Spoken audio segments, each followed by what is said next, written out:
Ensawo yalimu amayembe. Ensawo yalimu amayembe kuba nagalaba. Amayembe gatya gana agente. Mwalimu ejjembe nga liringa erinnyo lya omanyi watfog. Embizi y'omusiko. Yes. Eno kasongo. Yalinga erinnyo lya kasongo.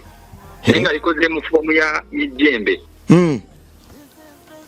Nga lisibye mu kaveera ka black nga liri mu kasawo. Wizo oyo bwe yatamiiranga yafunangamu engeri endala. Ne mukazi we ayinza okuba takimanyi oba ng'akimanyi.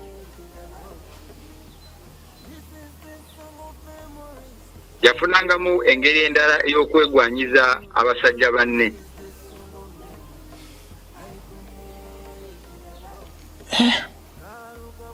Tigumuse ebiri yangezaako emirundi ng'esatu ng'aŋŋaano gwasembayo namugamba kaakati olaba rasita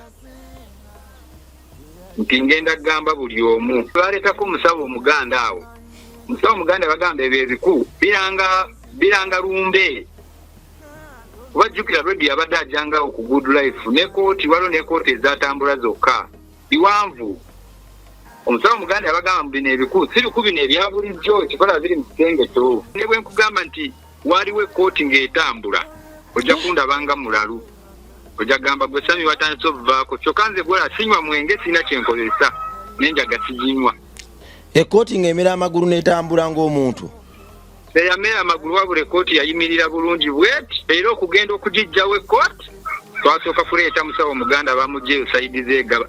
Kaakati eyo yo ngiyitako obujulizi kuba nyina ne video recording. Twagirikodinga mubeerawo ekiro mu nyumba ya radio amatala nessaako nga gabbulu kyokka wires ezigenda ewa radio bazisalako ez'amasannyalaze tewali asobola kusasula biiru yaani y'omuntu ataliiwo. Kuba ennyumba tewali asulamu. Naye ekiro ssaawa 9 amataala gessaako. Yasanga omusaayi wansi nga mungi gukulukuta guva eri mu kisenge kyaffe. N'atya n'agamba atoba abaana banywedde enjaga ne bakuba ne beefumitafumita ebyambe. Omusajja yajja ng'adduka byenkunyumiza bwe mba nnimba Mukama taata njagala nze nyina abaana babiri Mukama abatwale. Mukama taata gwe Katonda waffe yatonda eggulu n'ensi n'olwaliro tuzze n'ebibuuzo bingi mu maaso go wadde nga ansantini. Ebimu biri ku mutima ebimu tubyatudde mu programu eno naye tubadde tusabayo Mukama taata oba eddagala eriddamu ebyo ebiri ku mutima era ensi betasobola kutegeera. Muganda wange ono alina ebibuuzo bingi ebimuli ku mutima bw'atulaawo n'abyebuuza abuzaabuzibwa afuna obusungu bungi n'okulumba.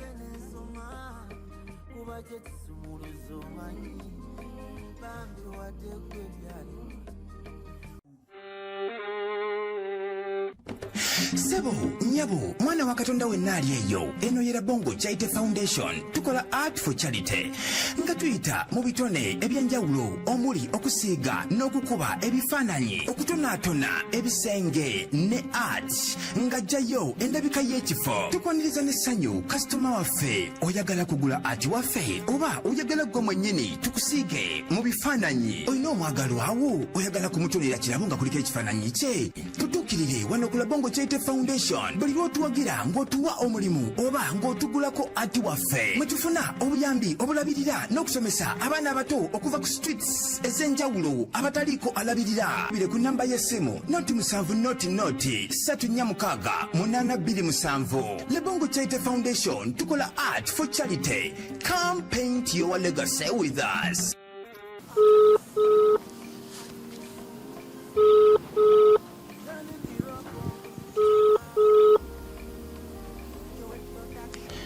Omukulu. Sebo. Jebaleko Uncle Sami. Kale sebo nawe jebaleko. Kale taata. Nesimye nnyo okuwulizaako. Nange nesimye nnyo okuwulizaako omukulu. Kakati oli live kwe MR. Sebo. Nsonyiwa okukuleka live nga sigambye naye ebiseera ebisinga mwoyo kasitaka nga obuweereza bukolwa. Amina. Obulwadde nkyali mu kupushinga nabwo.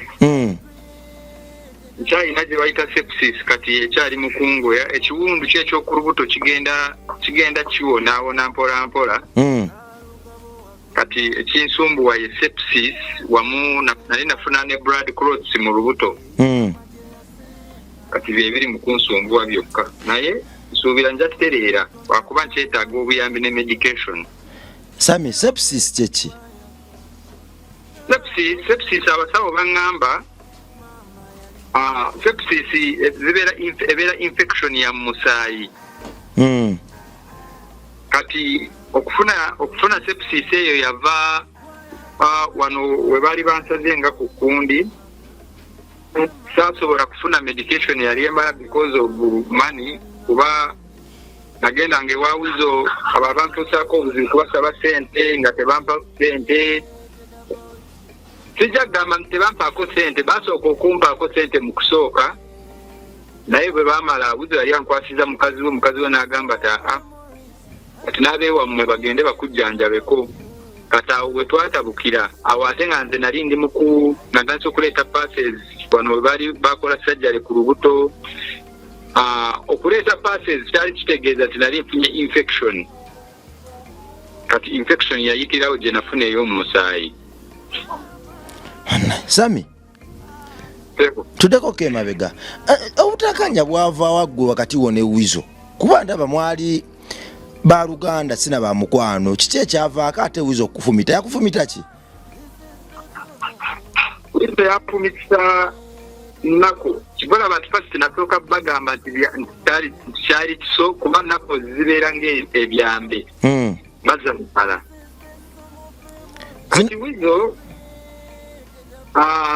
nali ndi awo waka gwe twali waluganda nga tubeera ffenna kuba nze twali lunaku lumu n'angamba Sami ate ebiku bimazeeko emirembe, ebiku kye bayita bed bags mu luzungu. N'angamba nfunire omuntu nemugamba nti batera oyitaayitamu nti naye si nnyo. Kati munaye mugamba nti naye lwaki tetugula ddagala bene tubyekolerako. N'agamba ati ate kyoyogedde kituufu, ati funa sente genda noonye eddagala ojje tufuuyire nze naye ati onyambeko. Ati kuba saagala n'abantu kuyingira mu kisenge kyange kuba ate gwe oba osobola okukola kyo, oba osobola oyingira mu kisenge kyange, asaagala abantu ba bulijjo kuyingirayo. Kiba kiswaza n'okumanya nti alina ebiku mu nnyumba ye. Nali ndi awo n'akwata $5,000 yampa $7,000 nengenda mu kibuga nengenda container village nengula eddagala nenfuna n'akabomba buno obutono nenkoma. Bwe nakomawo okumuwa respect nenga nti blood nti bireke tojja kubisobola nti leka mbikwasaganye ne Jackson kavubuka twali tubeera nako ku Good Life awo. Munange okubiza akwata ekkubo bagenda mugamba nti nja kukeera ku makya mbikoleko. Akwata ekkubo ne bagenda mu bbaala ne mukyala we. Kati nali ndi mukufuuyira ku makya. Waliwo kabaaga wansi w'ekitanda keeko ke nabagamba kabaaga ako kaalimu amayembe nze nali sibimanyi. Ne nkakwata ne nkassaamu essimu ne nkeesiba ku ggulu nga njala mpulirize music nga bwe nkola ki? Nga bwe nfuuyira ebikuubye. Sokoleke okonye ku mayembe. Ensawo yalimu amayembe? Ensawo yalimu amayembe kuba nagalaba. Amayembe gatya gana agente? Mwalimu ejjembe nga liringa erinnyo lya omanyi watfog. Embizi y'omusiko? Yes. Eno kasongo? Lyalinga erinnyo lya kasongo nga likoze mu foomu ya ejjembe. Nga lisibye mu kaveera ka black nga liri mu kasawo. Kati nze ngeri gyesamanyi ebintu by'ekirogologo kati nze nakibuuka luvannyuma ng'amaze n'okuwona okukuba flashback nenjukira nti eryo lyali jjembe kuba nasooka neneebuuza nti obusungu nga bungi. Omuntu asobola okukumitira just kabaaga ate nga nako kabadde wansi w'ekitanda nga kakadde. Kuba abantu be bambuusa n'okumubuusa nga bambuuza kabaaga ako kaalimu ki?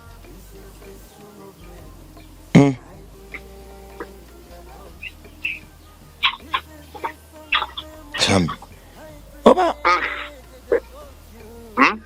kakati kisoboka okuba nga baaga teyali mu jjembe oba nga yalimu ejjembe nga n'abagamba bakuwubya. tewali yangamba kuba Kabaga nze byakayina nze yalabe ekyalimu. Kale tugende mu maaso. Atate nyina kyesabagambangako ku media gwajo soko kifuna. Wizo oyo bwe yasamiranga yafunangamu engeri endala ne mukazi we ayinza okuba takimanyi oba nga akimanyi.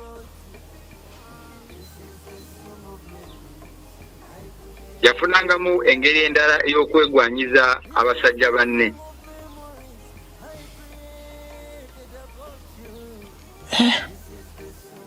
Tigumuse ebiri yangezaako emirundi ng'esatu nga ngano gwasembayo namugamba kaakati olaba rasita nti ngenda gamba buli omu. Ndowooza nantereka obusungu bwe bwava namugamba nti bwodda muno ngamba ebyo ebyekisiru rasita nti ngenda gamba buli omu. Ng'ayinamu engeri y'okwegwanyiza abaki basajja banne. Kwa nabirabye ebyo nange obyogera waliwo omukyala gwabadde naye nga ndaba kiripu ku kiripu gundi wuno kyekyampatiriza n'okunoonyaako tubekole engeri gye twogeramuko kugamba ate nga ndaba wekuba n'eddagala mu mikono kugamba ebintu byonna nange ne binsobera.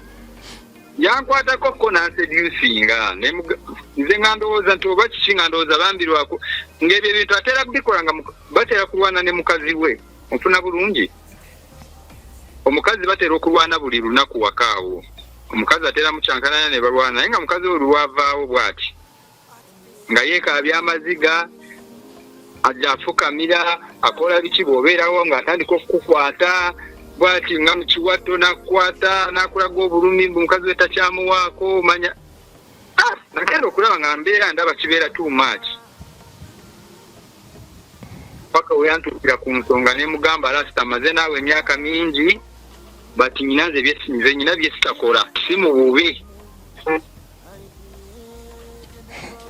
Nentandika okumwatula ne mugamba nti kaakati omanyi nti nze nja kugamba ensi tubona addamu n'okola ebintu bwebito ebyekisiru. Era kino kyendi mu kugamba wali emabega mu media saakibagambako just nabagamba nti byali bya Kabaga byokka naye n'ebyo byalimu because I refused to do what she wanted me to do. Sami Sebo kakati Kabaga ako yakusanga okambadde na mwatandika mutategama nti jamu Kabaga kange twayombako tetwakola ki kyali bwekiti. Kabaga yangamba of course twalina okulongoosa wansi w'ekitanda okugjayo ebikyafu nze n'omwana gwe bayita Jackson okubijjayo kuba obukyafu bwe buleeta ebiku si bwe kiri. Siri sure Nze bwentyo bwe nkimanyi ekireeta ebiku bubeera bukyafu. Era waliyo ebintu bingi ebikyafu nga waliyo zi pads zino abakazi ze bakozesa nga oli yazikozesa n'azisuulayo byonna twabijjayo. Nensagayo n'ekibaga ekikaddekadde kyekyo nenkisiimuulawo mu kinaabiro nenkolako nti muzipu nensaamu essimu nendaba mukasawa musayidi endala nga mulimu ekintu nenkikwatako nenkiraba nenkizaamu nesafe kuba nali saagala kugamba nti nkatwala ye nkatwala wanga gyembeera nenkakwata nenkesiba kugulu nentandika okuplayinga music. Kati bwe baakomawo ku makya ne bayingira munda ne basigala wansi ebiku byali mu kisenge kya Wizo kyokka tewali mu kisenge kirala byekirimu naye nga ebyo ebiku waliwo bwe baleetako omusawo omuganda awo. Omusawo omuganda bagamba ebyo ebiku biranga lumbe. Wajjukira radio abadde ajjangawo ku Good Life nekooti waliwo nekooti ezatambula zokka biwanvu. Omusawo omuganda yabagamba bino ebiku si biku bino ebya bulijjo kikola biri mu kisenge kyo. Era ebiku twabifumbira amazzi si gwe gwali gusoosenze okugenda nga tubifuuyira twali tufuuyiddeko nze ne Wizo. Era twabifuuyiranga nga tukwata amazzi agokya era Wizo tasula mu kisenge kyasula mu ddiiro era bamwetoolodde bakimanyi. Era nga tukwata amazzi ne tufumbira amazzi ebiku tebifa la bongo ebiku biriwo ne bokifuuyira amazzi ebiku byagala kwenkana nga biyenje. Sami bora ba filimu tunoziteka mu reality. banange Sikukyagala kwenkana nga kiyenje. Osobola wakuba bamugobye singa osobola okufuna omwana gwe bayita Jackson. Kati ebintu byawali ne bwe nkugamba nti waliwo ekkooti ng'etambula ojja kundabanga mulalu. Ojja gamba gwe Sami watandise obuvaako kyokka nze gwola sinywa mwenge sina kyenkozesa nenjaga siginywa. Ekkooti ng'emera amagulu n'etambula ng'omuntu. Teyamera amagulu wabula ekkooti yayimirira bulungi bweti era okugenda okugijjawo ekkooti twasooka kuleeta musawo muganda bamugyeyo saidi zeegaba. Kaakati eyo yo njiyitako obujulizi kuba nyina ne video recording. Twagirecordinga. Tudde wano. Waliwo ebintu byensobola okunyumiza n'olaba nga bya kiralu kuba ebintu byawali waka bitiisa byewuunyisa. Emizimu gye giri omusajja yafa naye ndowooza teyawummula. Moses Radio.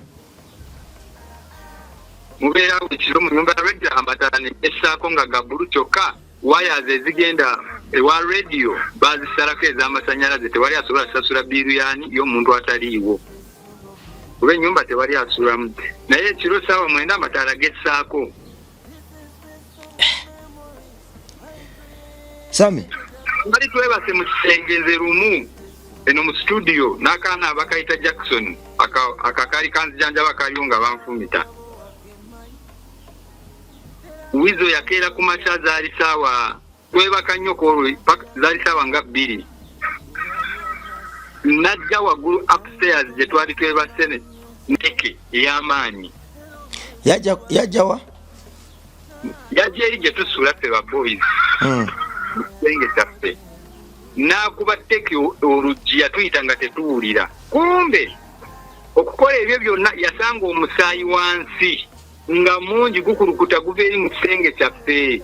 N'atya n'agamba atoba abaana banywedde enjaga ne bakuba ne beefumitafumita ebyambe.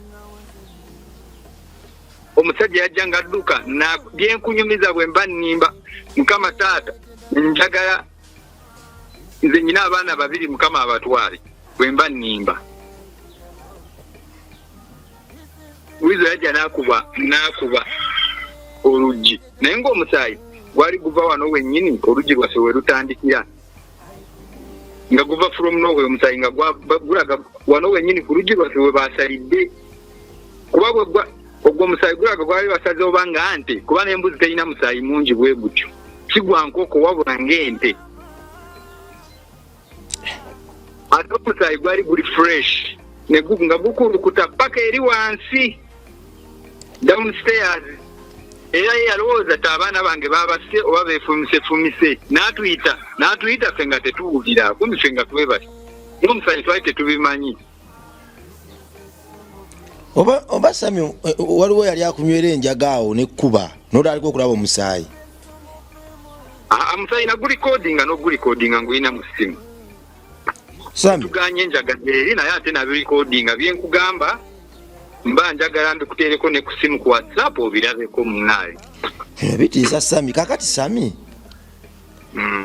akusanga oyambadde kabaaga akufumita bufumisi temwayomba teyaga nti jamu kabaaga tewamuddamu tewakola.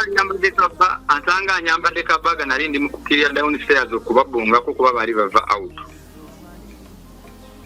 Nzijamba bongako namalo babongako nyingira mu bathroom ko nali ngenda kwongeramu amazzi mu kabomba. Mpulira mukazi we gwe bayita Sandra Teta nga mugamba ati abaana abo bamanya tira Sami ayambadde kali akabaagako. Owulira? Wizo yasirika. Anti Wizo yagwedda lumwe temukimanyi. Wizo yeetaaga rehab. Mwe just Wizo mulaba mwe mwine ekifaananyi kye mumulabiramu naye affe abeewaka tukimanyi bulungi nti Wizo mulalu. Wizo mu lunaku ategeeramu essaawa 2. Obemu kati bwe bamala bati omugamba bwe mukazi bwe yamala omugamba yamugamba mpola naye nze nakiwulira nenyingira basi nagenda okola Wizo ng'asituka ng'agenda ku sink nendowooza agenda ku fridge oba kujayo ng'amazzi sakiwabudde kuba nali ndaba ekibaaga sakiwanabudde omukazi kye yayogera nakiwulira mu matu gange nga mugala Abasami amanyira ayambadde kabaagako kali eri. Nange mbava bwenti mu kinaabiro nga nfuluma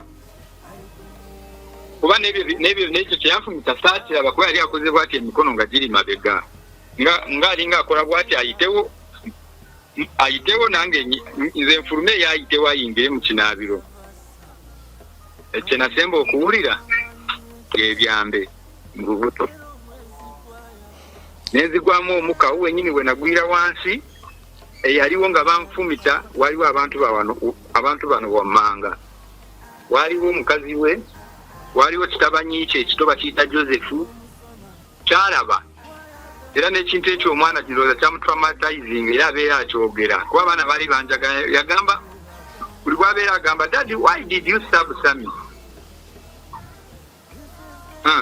Abaaliwo waliwo Sandra, waliwo ekyekyaana ki Josefu, waliwo omukozi baali bamuyita Emmanuel nga housemaid n'akaana ke bayita Jackson akakalenzi era mpozi kati wizo kyenamwagalira awo bwe bamala bwati okunfumita bwe yamala bwati okunfumita nga nimukubamu omusayindi wansi ne bankwata ye ne Jackson n'ayita bamuyambe abalala bonna ne bantya wizo ye yankwata wamu ne Jackson ne banzisa mu V8 ne bantwala ku kalwaliro awo eriwafu bwe twatuuka eriwafu ne babagamba ono mumutwale ensambya agenda kufa omusaayi guli mu kubridginga mu byenda munda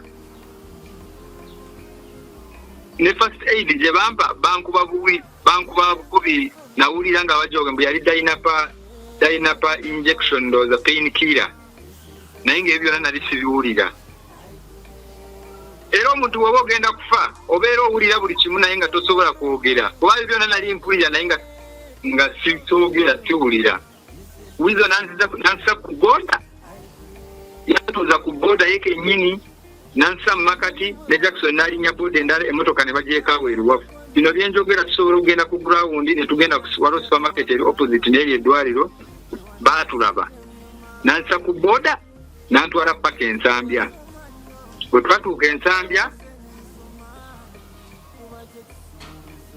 ne bampeerawo emergency surgery nga bansikaninga awo speed ndowooza ne balaba nga nyina ekikyamu mu lubuto nga ndi bubi nnyo kuba dokita we yamugamba tono omwana bali dakika 15 afe nali mbiwulira buli kimu wizo nandekawo nadda n'akomawo emakindye ne bandekera omwana gwe bayita Jackson era wizo yaleka nga bali mu kuntwala mu theatre ezo nga zaali ssaawa nga 4 n'eddakiika 45 n'empapula zange bye ziraga ne banzikiriza mu theatre kwekunsala ne banzigyamu akataago ako ne batungatunga n'ebyenda ebyali kuba ebintu ebyo byayita ne ku byenda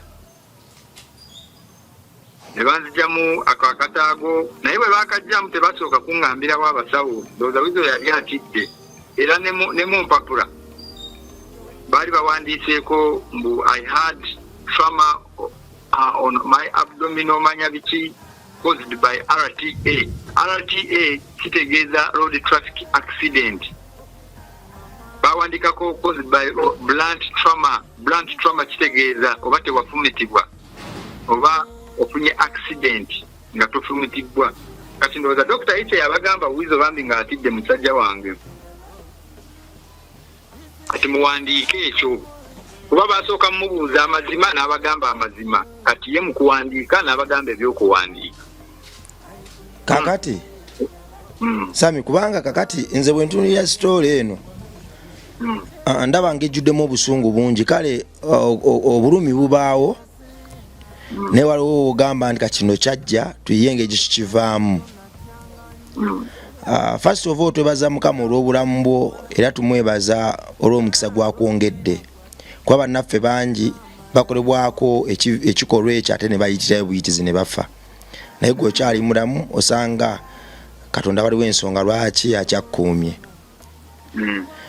Ekyokubiri kakati Sami simanyi oba nkyogere nti abannange wizo ono nga ndaba mwali bamukwano nnyo ate ne famire eyo gwe bwali okuba enduulu okufuna obuyambi kale mba mwali magana ne maama Sandra Teta wali ogezeeko ke wankopi kubanga ndaba wankopi muzaŋŋanda nnyo ebintu abikwata mu ngeri ya kintu kikulu nnyo kubanga ndaba buli bwe twongera pushinga obusungu buyitiŋŋana ate obuyambi buyinza okugaana naye singa tukkiriza nti akabenje kabaawo mu Oluganda ne tutandika okufuna engeri gye tusobola okuyingizaamu abantu abasobola tukakkanya ffenna koza tusobola okufuna kundi solution enkomeredde esingako eno ey'okuba ebikompola kuba ebikompola bingi story lwakuba mbadde saagala gigenda deep naye badde sobola n'okugenda essaawa 2 kubanga bye bigitambulirako bingi nnyo story eno olaba otya bwe tugezaako nnyo okuinvolvingamukko kale omulungi omulala kiyinza okuba kyagaana ogwasooka naye Uncle oyo ndaba muntu muzaŋŋanda nnyo ndaba muntu ategeera nnyo naye Uncle Wizo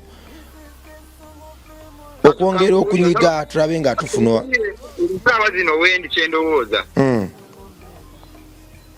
nze Wizo namusonyiwa ekyo kirungi nga muganda wange byaddala nze sigamba nti Wizo yandema okukwata nga poliisi nga bwe boogera nze baganda bange bonna bali mu State House Wizo abamanyi be baali bamukubira nga bamusa pressure just okuyitira mu poliisi twali twagala zissa mu mateeka naye ng'okumukwata ne bwenjagala kati nsobola omukwata wabula nze Wizo nganze namusonyiwa ku mutima nemanya nti okuba ekintu ekyo yali tali ku nnomo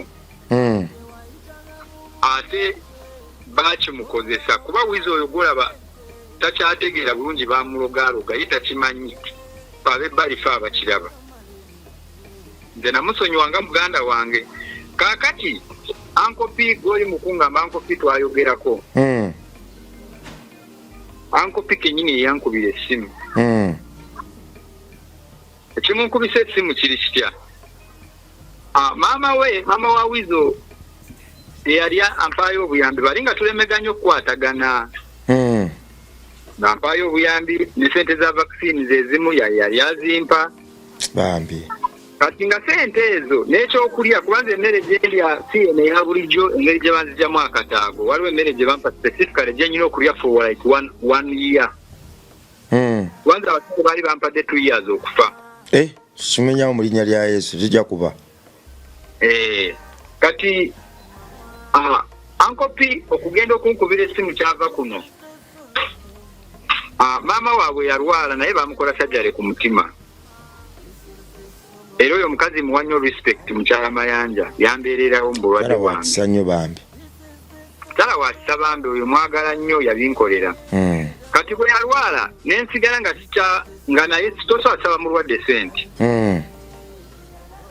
kati nange nensigala nga sirina muntu gwe nsobola okusaba sente Uncle P obimanyi Uncle P ne bamukolera omutima oluusi takwata simanyi ensonga lwaki yali teyenvuluvinga mu gundi yaffe naye yali tayagala biyingiramu yali anyambira wansi eyo nze nga simanyi ndowooza yawanga mami we sente mami we namukolako naye nga tayagala ndowooza kukindaga mbu yabikolako kati bwe twalemagana buli wamu kwe kuddukira ewa Sengasidi naye waliwo obuvuyo obungi nga sinagenda wa Sengasidi nga mukyala wa Wizo anvumye abandangidde engeri gye baali banyambamu nange nyina obusungu kuba nze nali beta nga sinagenda wa Wizo talina kye yanyamba okuyimba kibi nze nali bulungi nga nsula ku helicopter awo nze yagisooka nako nali nga neekolera kuva lwe nabajoyini nga lweru obulamu bwange lubwadde emabega paka leero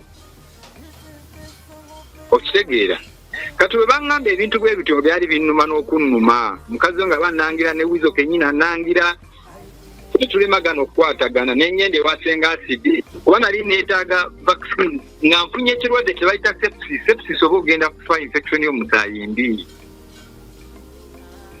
kwe kuddukira ewa Sengasidi kwe kuddukira ewa Sengasidi bitagala bisa mu mawulire era nze banfumita January nga 18 mbyogedde kati mu Meeyi kyogamba singa nali mubi oba nga nnyo obusungu bungi okuva ensambya wonna nze n'abakyali bange bambuuzanga Sami wabaaki ne mbagamba ababbi be banfumita nga saagala kwogera Wizo nga ndaba kituswaza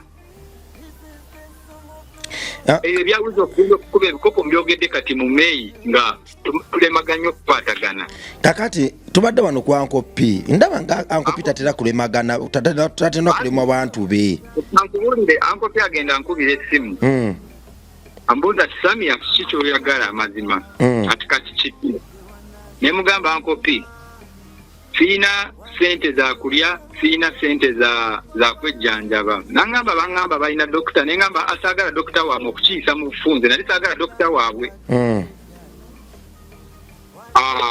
Nti naye nti n'ekirala nti nabadde nsaba sikyayagala sente ziva wani eziveeyo kubanga nsaba mitwalo 2 nsaba mutwalo ate ne tuddamu ate bwe batamiira bannange nti nze nadde nsaba bwe nti munfunire awantu wensobola okujja sente nga nsobola okwejjanjaba nga nsobola kuba buli mwaka nja kwekubanga vaccine zimukaaga paka nga nvudde mu bulamu bw'ensi.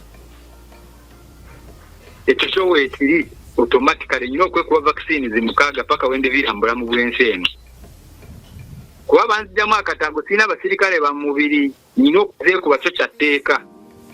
Buli vaccine ya mitwalo 45. Naye mugamba nti kaakati kigaanidde wano nga bampani ebiri ne baginangira banaasobola okundabirira buli mwaka paka nga nfudde. N'agamba ti nedda. Nti kati nze nadde nsaba munfunireyo ng'akamotoka ntandika bizinesi yange oba eya Uber kuba nange ng'amanyi nti nsobola okwevugira nengenda ne neeyiribira ng'amaze okutereeramu nti nga nsobola okwejjanjaba nga nsobola okwebeezaawo kuba wizo namusonyiwa. Ankopi n'angamba ati kale ate motoka ya sente nga mmeka naye mugamba ankopi saagala motoka ya miliyoni 3 saagala mmeka ntinego ntoba ofuna siyenta ntoba ofuna motoka kyo. Ankopi n'angamba tokimanyi Sami oli muntu mulungi nnyo ku ssimu ati oli mwana mulungi nnyo ati singa nekyo wakiŋŋamba dda singa n'akamotoka twakafuna dda owulira bulungi asinga n'akamotoka singa twakafuna dda singa ebyo byonna byaggwa ati kati tokyayagala sente kuva mu bbo wabula oyagala wojja sente ate kati oli mugenda kituufu kuba akamotoka tekagula kataago. Nekyo najja tinagumutamu ng'amanyi nti ekintu kyembasaba kisobola obbangwira kuba connections we zirina otumotoka obwo bwangu nnyo. Nabo kennyini babulina obumotoka obwo tebasobola okugamba akatu kamulekere katumuwaaku yeeyiye. Kuba ne wetandibadde ekyo mu kyakunfumita omuntu aludde naawe emyaka 15 osobola okimuwanga kirabo. Nange ankopi twogera tumaliza ngamba tukakati kamiliyoni yali ali oba Kenya angamba tukatulinde kamira ave Kenya tusooke twogeremu ati nkubire simu ku lwokubiri nkumiitingemu nti kale ssebo nziramu okukubira ankopi essimu. Ankopi yaŋŋamba naye nga wakati namukubira simu nga waliwo ebigambo ebyabiyitinganamu wano mu messages zange nga nze sibafaako mukawiza agamba oyagala kutubba twawulidde osaba motoka manya biki n'okuwona wawona oyagala kutubba. Owulira bwe naddamu okukubira ankopi essimu ankopi ate kati byaddamu okuŋŋamba byali birala nze nadde nsazeewo okuyamba ati naye ate embeera eyo ati ne mussa mu conversation zammwe ne senga asidi ekyakinga obbanyiiza omuntu gwe nakolanga naye interview gwe bayita senga asidi famire yaabwe yo nga famire yaabwe tebamwagala balinamu obutakkaanya bwabwe ate nange okugenda ewa senga asidi omuntu gw'oba omanyi olina omukwata naye awamuluma nange ekyantwala nali nkimanyi tebakwatagana. Mulira nagamba ati mubere wasenga asidi ne mbaako bye mwogera naye nga mazima ga Katonda nze yali asinga okuwana ankopi sirina kibi kye namwogerako just nendaba nti ankopi bamutaddemu ebigambo nga bamugamba togwako kyokolera oyo gaayi. Kubanga Sami ankopi ne bigaana kubanga Sami bwe ntunuulira olusozi lwetwolekedde right now nekigenda maaso mu bulamu bwo singa tukuuma obusungu nokasuka emizinga twandifiirwa ate obulamu sigambe nkigenda kuba bwe kityo naye ate obulamu babulwanira. Sami babiŋŋamba bagenda kunzita ne messages kweziri naziripotinga noziripotinga ku poliisi ekyo kiralamu naye ngamba wano kubanga kati weetaaga obujjanjabi. Yes.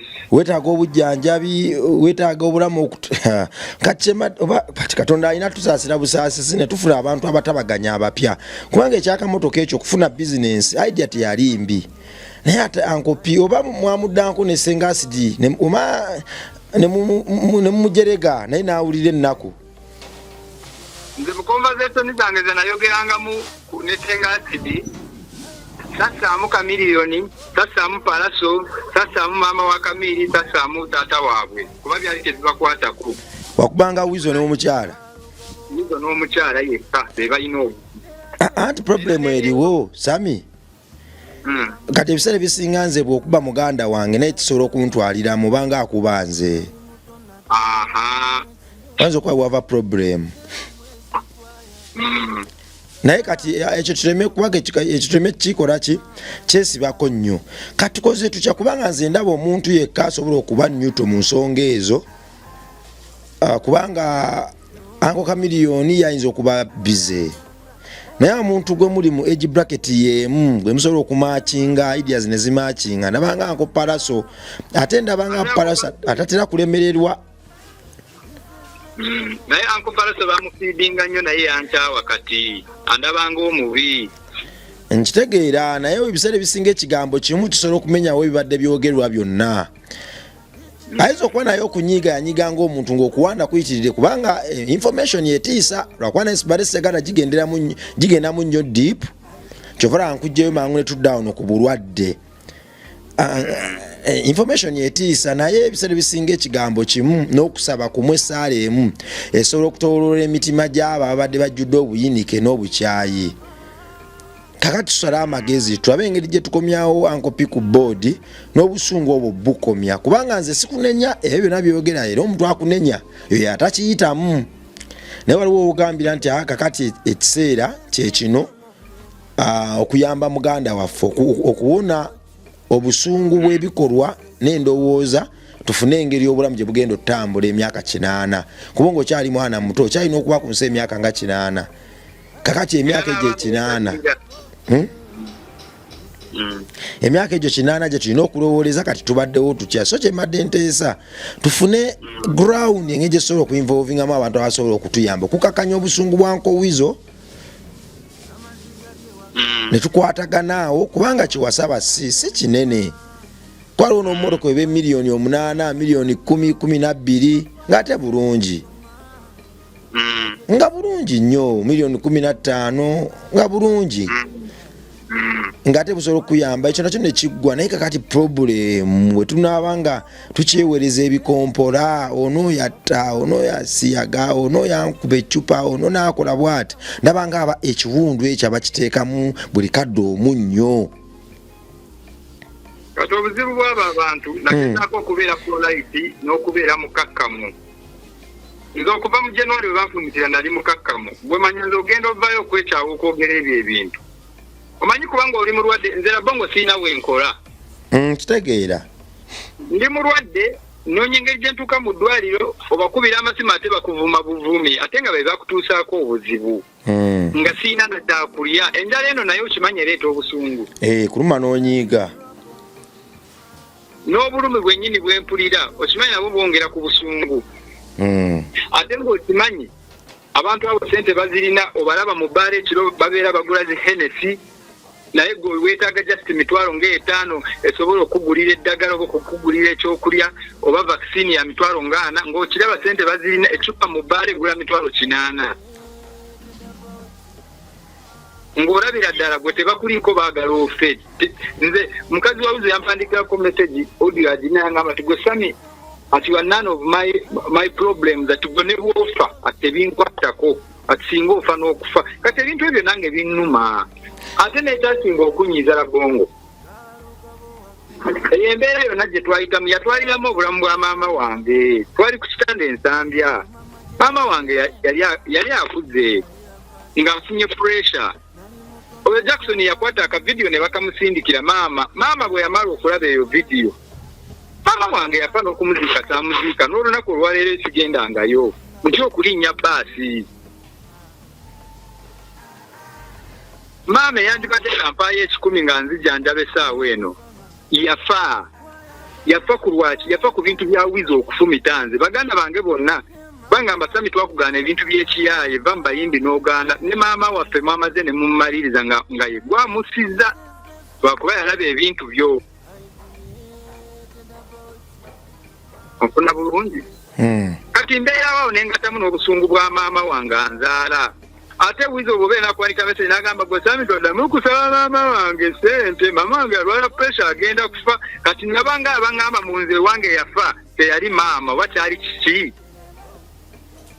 nze nga nange maama wange yafa ku lw'ebintu ebyo ye yakola byaki nga tayagala nkubire maama we ye lwaki oba abatampa sente nendekera okukubira maama we naye nga maama we yesimunenya maama we akoze ekintu yakola kyonna okulaba nti obulamu tubugonjoola maama yafuba maama yafuba bambi era muwa respect sinza mwogerako kibi maama anfudde maama abadde ansindikira n'emmere wano straight okuva ewuwe bambi n'asasula n'owa boda yes kakati n'emikyere gyemusindikira n'emikyere gikyaliwo wano ng'abagigula bijeyo ewuwa nsindikira amatooke n'ateekako n'okunterako ne sente zenva n'agamba kakati olya mistimiti kati nkutereddeko mistimiti genda ogule mistimiti nga tupulaninga babiri kati naye tetukyadiiringa takyampa kuba simunenya ate mulwadde naye oba gundi zino oba live eno kubanga live nalabyeko kakiripu nga live ebaako obusungu bungi sami tho sagala kukunenya era sikunenya ekyo nakitegeera omuntu yenna kasaba nga alwanira obulamu aba desperate aba obusungu bweyongera ate olwanira bulamu ene enjala bwekuluma ene ekiwundu bwekikuluma eno bakuvuma ekyo nkitegeera ne maama wange museemu kuba yali muntu mukulu mu bulamu bwange omuzadde kintu kikulu nnyo ate bw'okubira abantu ng'obasaba obuyambi n'olaba nga tebaagala ate nga bakumanyira baagala mbeegayirire okitegeera be banfumita ne banziramu akatago ate baagala on top of that nfukamire wansi neegayirire wizo kyayagala babonna bo bagamba bo bamaanyi nina okwegayirira omanyi kwegayirira omuntu nga yakutuusaako obuzibu n'omwegayirira ate akujjanjabe oba kakati kyetubadde kati sami Uncle P owo mukubira akwata Uncle P kati kisuubira nti asobola kunkwata ndudde omukubira nze simukubira namukubira kubanga ndaba Uncle P yali akyanguyiza just waliwo obutakkaanya wajjawo obutakkaanya awo nga buva ku live ya Senga Asidi awo ndowooza naye ate yali akyanguyiza ate singa Uncle P akivuga bwakyo singa ne bino tebiriiyo ne kati ate ndaba okuswala n'ebyama n'ebintu ebitategeerekeka byeyongedde ddala okujjula emboozi wakati wammwe abooluganda ate ekintu ekitakola makulu kaakati bwe tunagenda bwe tutyo singa tebayinza bawulira ate bikyajja bingi siina bye nali njogedde nno ebyokwogera nyina nga kanaana nje mbadde nteesa twandikakkanye kubanga nze ndabyewo Katonda ng'akola ebinene n'abifuula ebyangu ate ndabyewo Katonda nga kakkanya ndabyewo Katonda nga kakkanya abadde abagulumivu n'abafuula emiswetwe so kyembadde nteesa ntwakyosoka n'okwatamuko nesoka tufunayo engeri endala kati ey'obwasseruganda ey'okufunamu obwenkanya nga si yakuweereza mizairo toyogera kituufu kubanze ekyo kyoli mukungamba nakikoze wiiki enaku nga ttaano emabega neŋŋamba nakola ne vidiyo neŋŋamba nti wizo nakusonyiye siddamu kwogera naye katukuva like yesterday but one ate wizo yalina abalenzi be ng'ali abatuuzizza ali mu kubalimba abagamba oyo Sami oyo namuyamba yali talina bwasula yali ali bubi nnyo amanyiira nange ndi muntu nyina feelings nyiiga ebyo kati ate nabiwuliddeko osajjo bennyini be yali agamba ne bankubira essimu mukawo muwizo kye yabadde akukola wano bwe yabadde ali mu kukanyigira ebikompola gwe yakuyamba yasanga oli bubi ng'osula n'abalalo kati neŋŋamba tikambabuulire wizo teyina we yansangira nga ndi bubi nze nyina abajuli abantu abo nze nali bulungi nga mpangisa na apartment ya mitwalo 35 awo kwerokopita wabula obulamu bwange be babusiranya tatalekerawo okulimba abantu nawulirako abagamba nti mbu wali okola mu red paper n'ovaayo noleka okubeera ku good life nti radio newizo ne bagamba oddeyo okole n'ogaana kaakati nali nkola mu red paper wandimbuuza ki ekyakujja mu red paper ekyanzijja mu red paper baatuggalawo lwakuba just ente kawuzi ezimu ziba tezimanyi nabye zoogera ffe baatuggalawo 2014 omugenzi radio nali mbakolyanga ndi munamawulire waabwe ye kennyini yeyanzijjayo muze n'aŋŋamba tomanyi Sami ati obulamu nga bugenda saluba ati jangu ogere ng'ovugamu wano moto tujja kuba nga tutambulanga ffenna ndenga muze yali ansasula emitwalo 5 buli mwezi naye jjukira emitwalo 5 walina nempangisawo 35 kati ate nga nyina n'ebizibu ebirala nalina omwana gwe nali mpeerera nga sente ezo ziba tezimala nze mu red paper nali nfuna emitwalo 8 kati wano nfunye 5 ate nyina omwana gwe mpeerera omwana yennyini nali muwami obadde ali 25 naye ebiseera ebyo ng'esente ziba tezimala ennyumba n'etuuka okunnema kwe kubeera n'abo muze n'aŋŋamba jangu tubeere wano nga mbeera mu studio mu kisenge waggulu ekya Franka kyali wano ffe nga nsula mu kisenge kyo nenvaayo ne mu kisenge ekyo nentandika okusula ne Moze nze ne John eyafa ng'osula mu kisenge kya Moze yes nze waliwo n'akavubuka baali bakayita John naye kati waliwo ente zibeerawo nga zoogera ebintu bye zitamanyi kuba just zo zaali zirina obukyayi lwakuba zigenda Basandura naziwaayo 2 naziwaayo meka oba ne zimukolera emirimu egimu ng'azituma kuba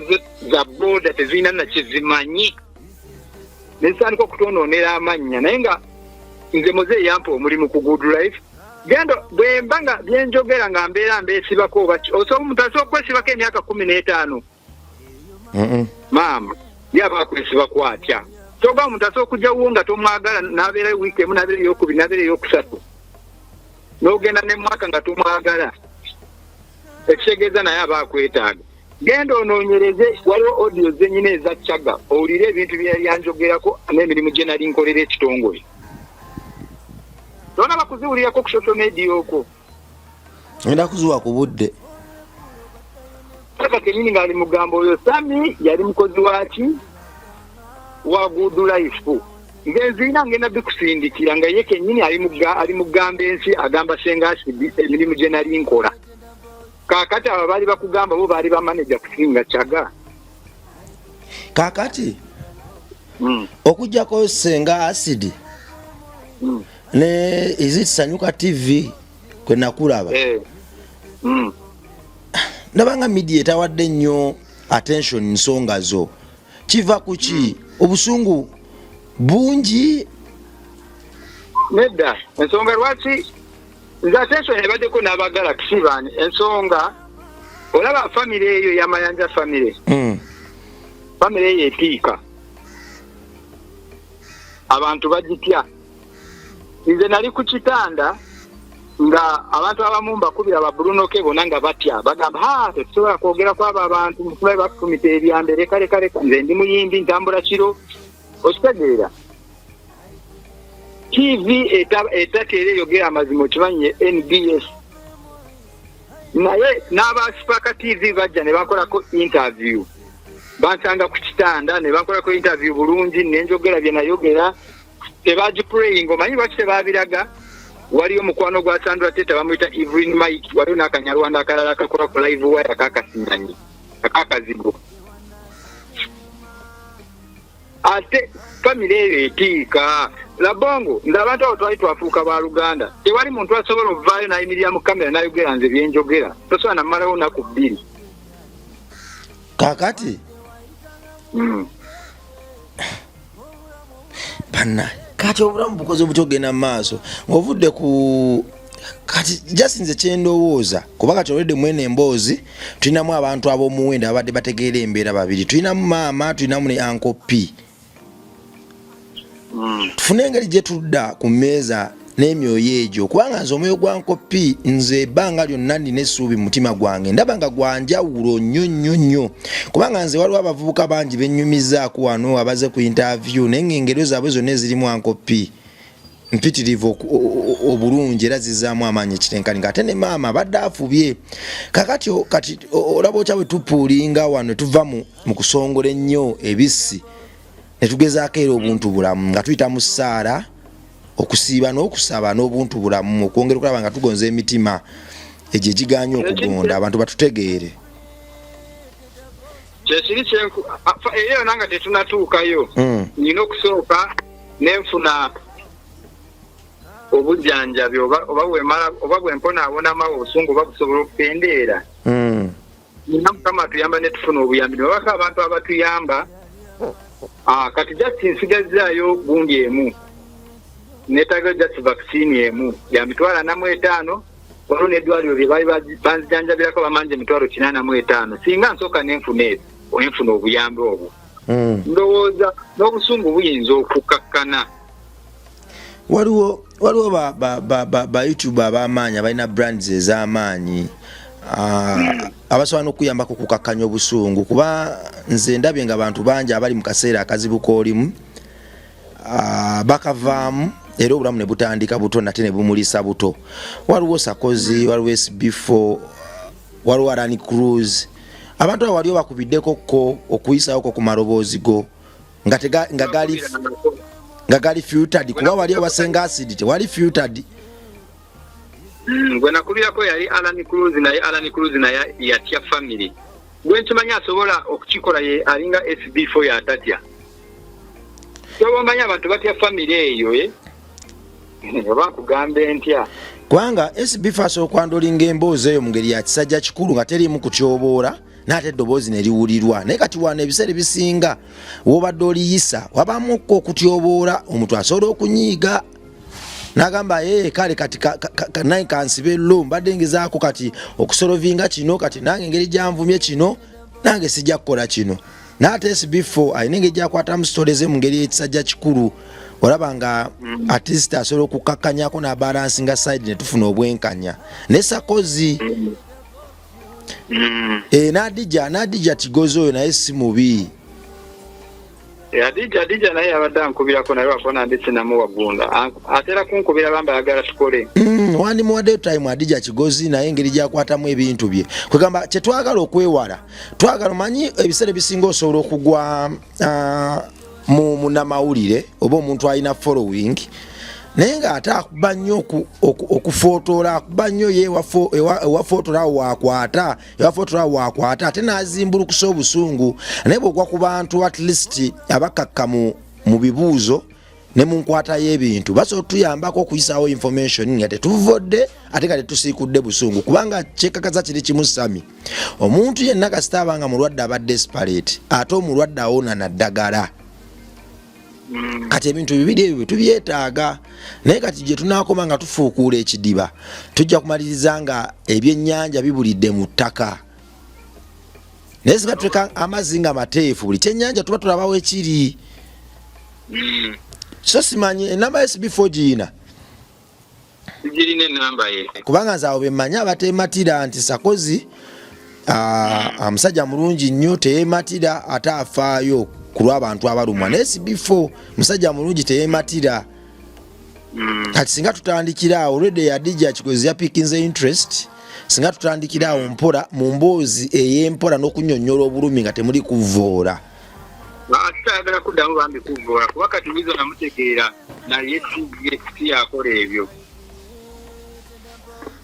kuba kati wizo amanyi bwemulumirirwa ng'ategeera wizo mukazi we yamugjako YouTube yamujjako zonna social media handles yajjayo sente Spotify buli wamu yajjayo sente wizo takwatako yadde n'ekumi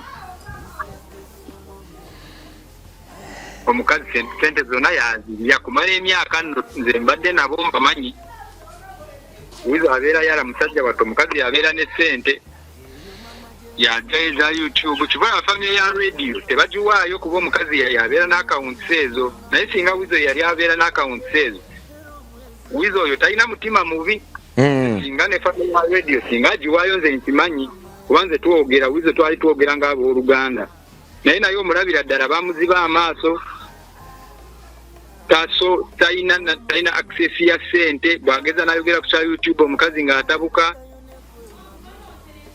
okitegeera nze ne wizo yali wiringa okunyamba buli kimu neno no yona tetwandituuseeyo wizo oyo bambi yafaayo musajja wange oyo wizo oyo abadde yatutabula yali mukazi we yaleese bino byonna paka wano wizo oyo yali wiringi n'emmere nga nkuba n'essimu nangamba jangu waka waliyo kino wizo talina buzibu paka ne leero tubala natuuse nenzikiriza nengamba nedda nkusonyiye kusonyiwa kirungi kati kasabe ne wizo naye obutima gukakkane ak'obuntu kakomewo kubanga wizo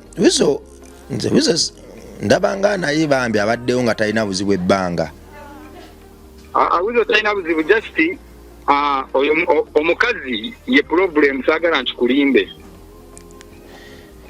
kati nze sokuwa example ojjukira bwe bakola launch ya Africana eyo launch eyo gye bakola ku Africana baali bayita mbu ya Red and Wizo nga omukazi oyo Nobert yamuwa $3 naliwo emunyonyo Wizo teyalabako yadde n'ekikumi fena tetwazirabako obudde kweti omukazi sente zonna n'azirya ne bagenda ewasali musali abawa $65,000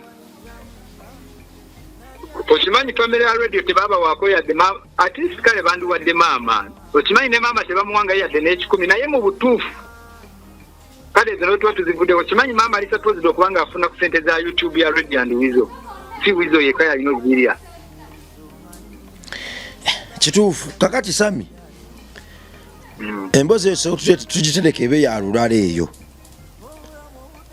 kati soke tuguse wano kakati ngenda kuterako enamba ya Sakozi ne SB4 ku WhatsApp soko mfune enamba yange eri ku WhatsApp soko mpeze message ku WhatsApp kati oyogere nabo oyogere nabo gwe Sakozi mugambe ekyammanyi bakumanyi bonna ate Sakozi tali complicated ne SB4 tali complicated gwe bubasuulira message mugundi gwe kugamba ensonga tuzijje ku muntu kugamba tuzijje ku level y'okufaafaagana tuzize ku level ya Wasseruganda oy'obuntu kubanga wano wetuli kati bakiyita katufaafaagane naye ebiseera ebisinga gy'okoma okufaafaagana ng'obulamu tebufunye kye bwetaaga oyinza olugenderamu obulamu bwo bwetaaga ddagala gwogamba kanfaafaagane so omanyi kapa eyo ngezi kakapa akwaliwo okakuba ne keefuula akafudde kyova abantu bagamba kapa tefa osobola okukuba kapa kati kapa n'ogikuba neraba nga ogiyitiriddeko nga terinawe eddukira ne yeefuula efudde n'esiba n'omukka naye oluba ogisuula kasasira enkeera togisangawo kati akodyo ka kapa ako kakulu nti ebiseera ebisinga waliwo obulumi bwe butuyitirirako nga tulina kwefuula bafudde okubaako ne ggoolo gye twakiivinga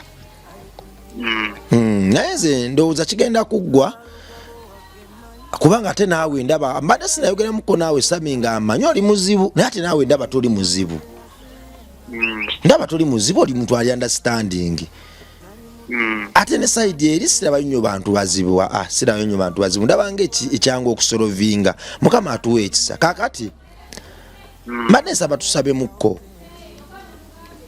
okiririza musaala katusabe Mukama taata gwe Katonda waffe yatonda eggulu n'ensi n'olwaliro tuzze n'ebibuuzo bingi mu maaso go wadde nga ansantini ebimu biri ku mutima ebimu tubyatudde mu programu eno naye tubadde tusabayo Mukama taata oba eddagala eriddamu ebyo ebiri ku mutima era ensi betasobola kutegeera muganda wange ono alina ebibuuzo bingi ebimuli ku mutima bw'atulaawo n'abyebuuza abuzaabuzibwa afuna obusungu bungi n'okulumba